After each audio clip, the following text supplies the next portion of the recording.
Good evening, good afternoon, good morning, depending on where and when you are watching us from.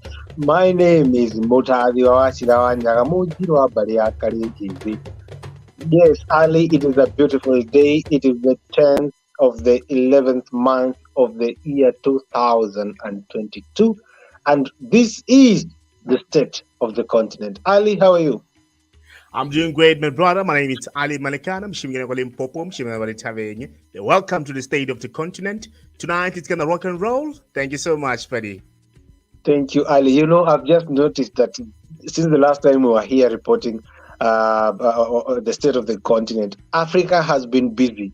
We have had a lot going on. Speaking of COP27 that is happening in Egypt, speaking of, whatever is happening between Kenya and South Africa, we're talking about what is happening in Congo, whatever is happening in Ethiopia, it's a lot. However, I'm going to begin from that note of the South African and Kenyan diplomatic relation.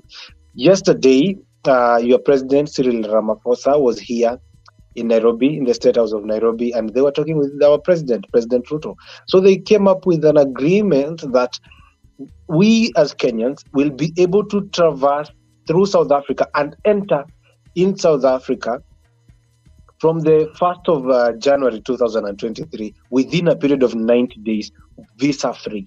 So it is not that you are going to be traversing within those days consecutively, but it is going to be counted. If you are here, you came, for 30 days, you went back, and then you come back, they are going to be counted. So if you do it consecutively, then it ends. I think that is where many people do not understand that issue. So we are seeing that is going to be nice. It's going to be open relations between South Africa and Kenya. We want to see the businessmen of Kenya going there. We want to see, a lot that is going to be happening. That's a good thing. Ali, what do you think about that?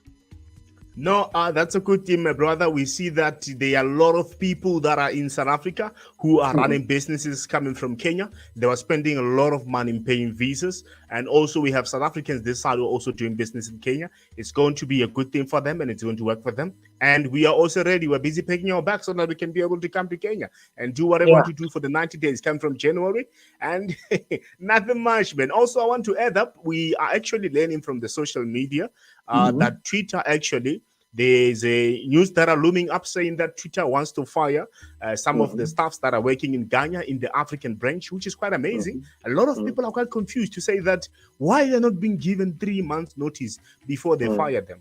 That's what is also happening. Yeah. Actually, that I was following that topic, and it is. We want to see how it goes. We're going to follow up on how it goes, and also to come back near home in Ethiopia. You do know that Ethiopian and the government of Ethiopia and people from Tigray have been having a lot of conflict. So we saw that initially, former president of Nigeria, Obasanjo, and the former president of Kenya, that is Uhuru Kenyatta, they first met in Pretoria in South Africa with that delegation. Just a few days ago, they met here in Nairobi. So we are seeing that is a good thing that they are doing. They're trying to bring in peace between Tigrayans and Ethiopians. And that is what we want here in Kenya and across over the continent, Ali. Yeah, that's quite great, my brother. And also, we have also learned that South Africa, it's one of those countries in the continent that they're actually using coal in order for them to be able to produce electricity. Through the COP27, they were able to secure money, which is around about $497, which is a million, which they're going to be able to use in order for them to, to move from coal to renewable energy. Quite good for economy. Yeah, and I just want to wrap it up from here in Kenya. I don't know if you guys were able to notice or see, but Kenya Airways pilots had striked, and they had said they are not going to work until the demands are met. But however, yesterday and the day before yesterday, they were in court and they agreed that they're going to go back to work. And so therefore, we want to see that Kenya Airways, sooner or later, they're going to resume full operations, because a lot of people have been stranded here in Kenya, and it was just chaos. It was chaotic here in the Jomo Kenyatta International Airport and Mombasa International Airport in Moi, that is International Airport in Mombasa.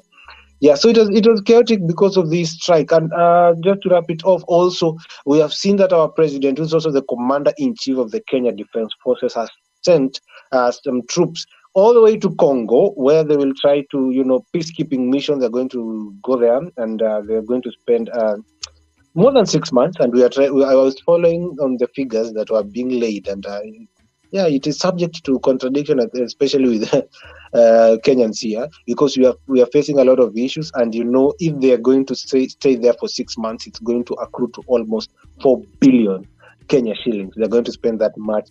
If they stay there for more than 6 months, they're going to use almost more than 6 billion Kenya shillings. If they stay there for more than a year, Ali, it's going to be almost more than 12 billion Kenya shillings. So that is basically what has been happening here in Kenya and across the continent. Ali, I just want to wrap it up with a Moroccan proverb that I came across, saying that there is no beauty but the beauty of action. So I hope that the Kenya Airways pilots, that the beauty of them going back to work is going to be the beauty of action. And that's much. That is basically what is happening. Yeah, almost same thing happening this side, where we see some of the public servants union, most of the employees are embarking on industrial action, and it's going to affect the borders.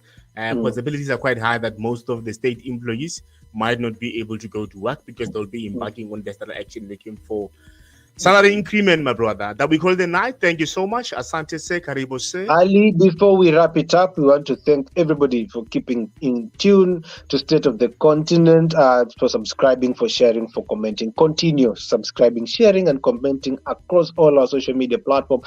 And also to remind them, Ali, that this Sunday we're going to be having a very interesting discussion on African Corner, where we're going to be talking about cities. We're going to have the battle of the African city. Come and represent your city. Are you a Nairobian? Are you a person from Johannesburg, from Kinshasa, from Kigali, all the way from Accra? Come on. It's going to be an interesting discussion on Sunday. Don't miss it for the world. Thank you very much. We wish our audience a wonderful weekend. God bless. Papa, thank you so much. Papa,